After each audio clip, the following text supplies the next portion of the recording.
Rise with India podcast on ET Now. Good morning and thanks for listening in.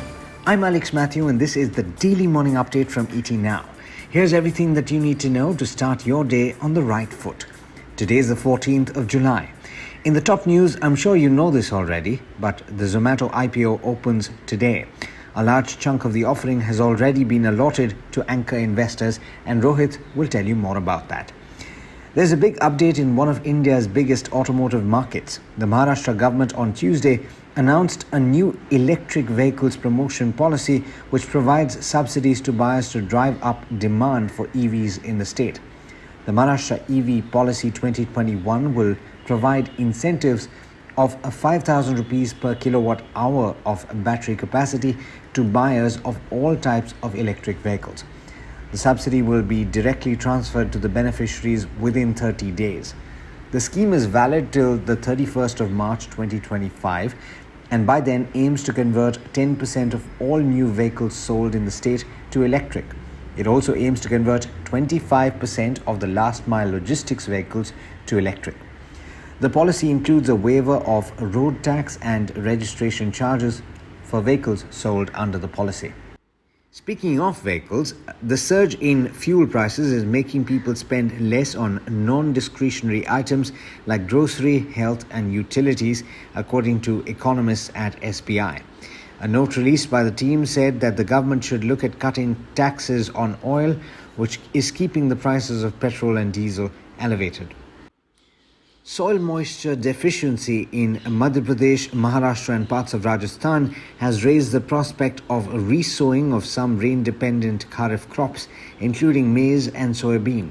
This comes at a time when the IMD has said that the southwest monsoons have now completely covered the areas that they normally reach.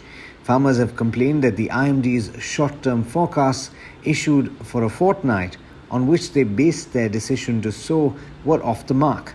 According to government data, Kharif sowing in the country is trailing by 10%. In international news, consumer price inflation in the US surged in June by the most since 2008, topping all forecasts and testing the Federal Reserve's commitment to sticking with ultra-easy monetary support for the economy.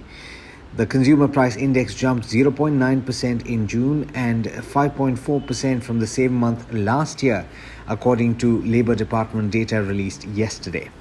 Core inflation, which excludes the volatile food and energy components, rose 4.5% from June 2020, the largest advance since November 1991. Used vehicles accounted for more than a third of the gain in the CPI, leading some to believe that the increase in CPI could well be transitory.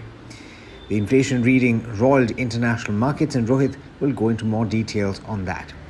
In other news, the US will seek to warn American companies this week of the increasing risks of operating in Hong Kong as Washington seeks to ramp up the pressure over Beijing's crackdown on the financial center. Meanwhile, President Biden will nominate a former Defense Department official to lead a Commerce Department agency that will be a key player in limiting China's access to cutting-edge technology. And White House officials are discussing proposals for a digital trade agreement covering Indo-Pacific economies as the administration seeks to check China's influence in the region. All of that should tell you that the 6 months of Biden's presidency and the policies that he has implemented on China suggests that relations between the world's two biggest economies are likely to just get worse from here. And with that, it's over to Rohit Singh for the trade setup for the day in India. Good morning, Rohit. How are we looking today? Good morning, Alex. It was a familiar story as investors rushed in to lap up shares in this pullback. We are once again back above 15,800 but still short of a real breakout. Still, it was the best day in 6 weeks. While banks did the heavy lifting on Sensex, it was a small cap index that's been shining bright at record highs. It is up almost 5% this month alone. Broader markets are now up for 3 days in a row. Ahead of Infosys numbers later in the day, the Nifty IT index fell for a third day. This is now the longest losing streak for the IT index since 14th of May. The measure of volatility further cooled off to 12.62 level and 16,000 calls still is showing the most amount of open interest. Foreign investors net bought shares worth 114 crore rupees, while domestic institutional investors bought shares worth nearly 350 crore rupees. On the global front, the US inflation reading is accelerating at its fastest pace in 13 years as recovery is gathering steam. This has prompted Wall Street to pull back from record highs overnight. US bond yields rose after the simmering inflation data. Key banking numbers were out and shares of JP Morgan and Goldman Sachs were subdued. The US Fed will now speak before the Congress over monetary policy later tonight. Let's tell you about the active stocks this morning. Tata Metallics has delivered a strong show, clocking 95 crore rupees profit despite disruptions due to the lockdown. Maharashtra government is looking to target 25% electrification of public transport by 2025. So watch out for the CV players. Mindtree has posted overall strong Q1 with growth across all verticals and segments. Street is expecting Infosys to post strong revenue growth of 3.9% QOQ in constant currency terms. Margins are likely to dip slightly. Bank of Maharashtra has fixed the floor price of its QIP at around 25 rupees per share for the 2000 crore rupees issue. HDFC Bank will consider an overseas fundraising proposal later this week. The Adani Group has taken management control of Mumbai International Airport. It will now start construction on the Navi Mumbai Airport from August. Reliance Infra has said that it is looking at initiatives to monetize asset and cut debt.